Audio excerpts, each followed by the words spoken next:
Time now for sports on 104.7 The Cave. Here's Ned Reynolds. Mike, the intern, Ned Reynolds in the studio on a Monday morning. So crazy finish to the regular season. Not necessarily for the Chiefs. It was a little scary there for a little bit Saturday afternoon. But they pulled it out, and then it was all the rest of the games that happened yesterday. I really thought there for a second Houston might come back and beat Tennessee.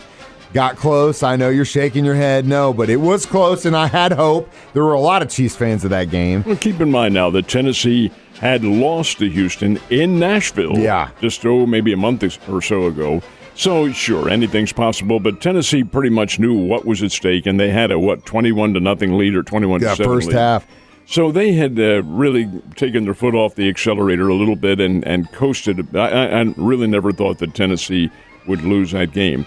The Chiefs game, I thought the Chiefs played very lackadaisical football. They did not appear to me to be focused 100% on what their goals could be, and it's maybe because, what's at stake? Home field advantage, what does that mean? Well, maybe to the pros, not as much, maybe to the fans, a whole lot.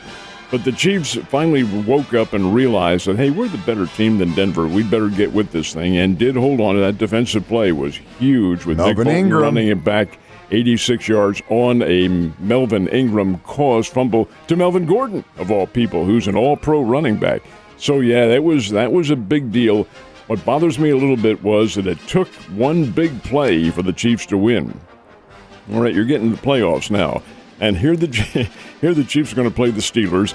I thought when I went to sleep last night in this foregoing conclusion, the game had to end in a tie for it to end any differently. And I'll be doggone if it almost didn't end in a tie. It was that Sunday night game was insane. It was. I went to bed before it went to overtime because I watched it and I was like, I can't stay up any later. There's just no way. I got to go to bed. But I just thought the same thing to myself. Wouldn't it be something if I woke up today and it was a tie? And that was it for the Steelers, and both of those teams are in. And it almost was, because the winning field goal comes on the final play of the game. Yeah. The final play. It could have been. And it's a 35-32 win for Vegas, so Vegas gets in the playoffs. The Steelers do come to Kansas City, and they will play there next Sunday night. It's a Sunday night game. Of course, the whole world will be watching that one. Now you're saying, well, the Chiefs ran the Steelers out of the ballpark. They did. It's been about 3 weeks ago. 36-10. Pittsburgh never even showed up. They were just not a good team at all, and they still aren't a good team.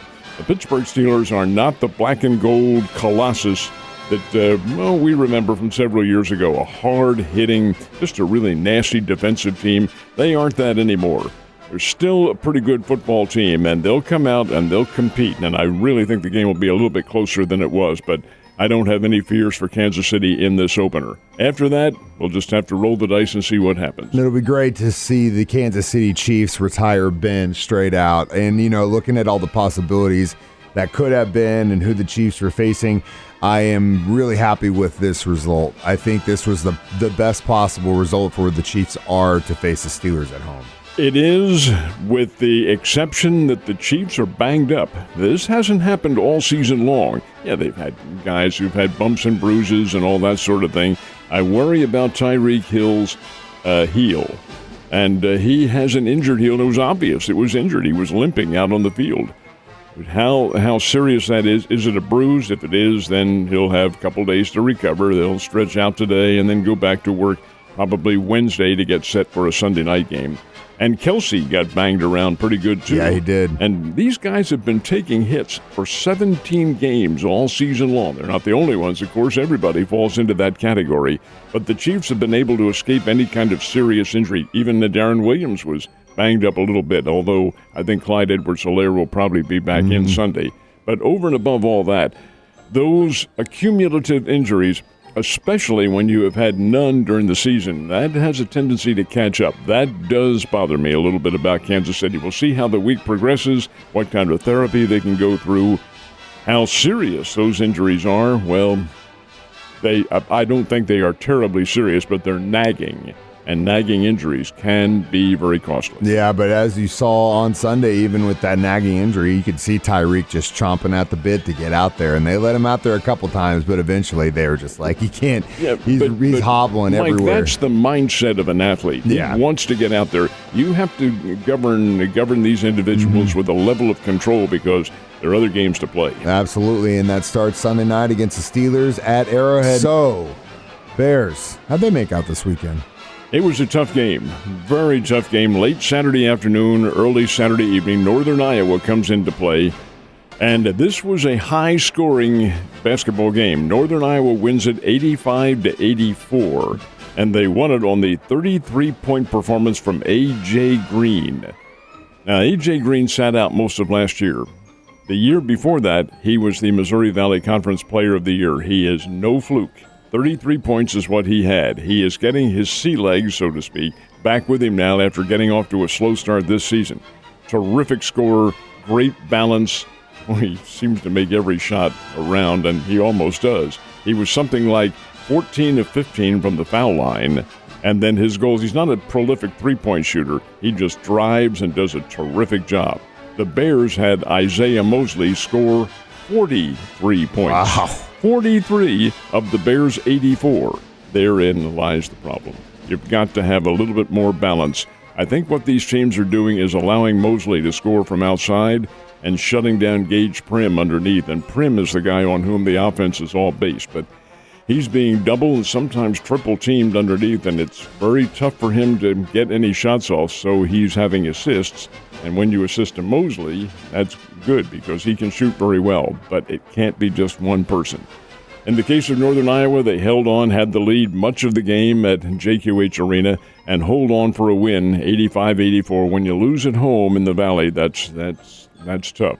Bears are back home, play Southern Illinois on Wednesday night, right before the Tournament of Champions over there. But I tell you, they've got a long road to go. The Bears are a good team, good offensive team, but you've got to play some D. Yeah, they definitely, I think that's not the first, second, or third time we've had to say that this season, but unfortunately, that just becomes the theme, which kind of sucks. You know what? It was kind of nice. First golf tournament of the year, get a little nap in over the weekend. How about Cameron Smith? Cameron Smith came onto the PGA Tour last year like gangbusters. Nobody had ever heard of him before. Should have, because he's a pretty good player. He's from down under. He's from Australia. And came onto the tour, and, I mean, he captivated everybody. Played very well, was runner-up, I believe, in the U.S. Open or the Masters. I've forgotten which one it was. Well, anyway, he goes on the course at Kapalua on the island of Maui. And, oh, my, get this, Mike. He wins it by one stroke. This is the first tournament. It's called the Tournament of Champions. It's all the winners from last year. So it's an elite field. He beats John Rahm by one stroke. John Rahm finishes 33 strokes under par, and he doesn't win? Oh, my God, what is this? Cameron Smith, had 34 shots under par. You know, I used to marvel out here when the Satellite Tour played out at Highland Springs. Mm-hmm. There were scores that were 28, 27 under par and so forth. And, this course is way too easy.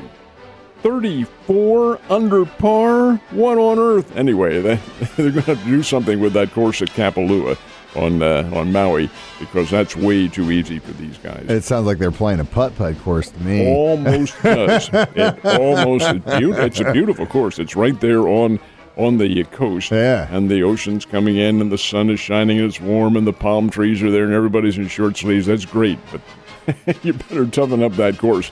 This week they go to Honolulu to play. That course is a little bit different and a little bit tougher. But first winner is Cameron Smith, and he pockets the money for being in Hawaii. You can't ask for anything better than that. Man, you couldn't ask just to be his caddy in Hawaii right now. Last but not least, I know Josh probably picked Alabama to win tonight. Was that pretty much the room in Ned Talk? You guys all picked the Tide to win tonight? It is going to be another very good football game. This is the college football national championship game for Division I or FBS teams. It's Alabama, Georgia again. They played in the SEC championship on December 1st. Georgia was the favorite. Alabama ran them out of the ballpark in Atlanta. This time they're playing in Indianapolis, indoors again, and again, Georgia is a very slight favorite. Why, I don't know. Alabama's the defending champion. I have to think that Bama, having won once, is going to come back and win again. It is the Crimson Tide. They're a really good team. They have the Heisman Trophy winner at quarterback, Bryce Young. These guys can play. Thing about it is, Mike, with these teams in the Southeastern Conference, one of the reasons that they win so consistently is the terrific team speed that they all have. Both Georgia and Alabama are very, very quick, have very fast athletes, big, hostile, and fast. And you'll see a really good football game, but I do think Alabama wins it again, probably a high-scoring game, maybe in the neighborhood of 38-28 or something like that. But my chocolate chips are going with the Crimson Tide to repeat as national champion. Incidentally, we'll throw one in for the 1AA teams, the FCS. They played on Saturday, and North Dakota State wins it. Once again. 9 times they have won the FCS championship. And the going theory around the Missouri Valley Conference was, if you're going to get North Dakota State, it had to be this year because they're really loaded for the coming years. Well, they're really loaded, my God. We're screwed another 15 years. Come on, man. The Bears don't play them next year in the regular season, so that's okay. Yeah, but they could see them in the playoffs the way the Bears have been playing, Ned. You have a wonderful Monday, and I'll see you tomorrow, man.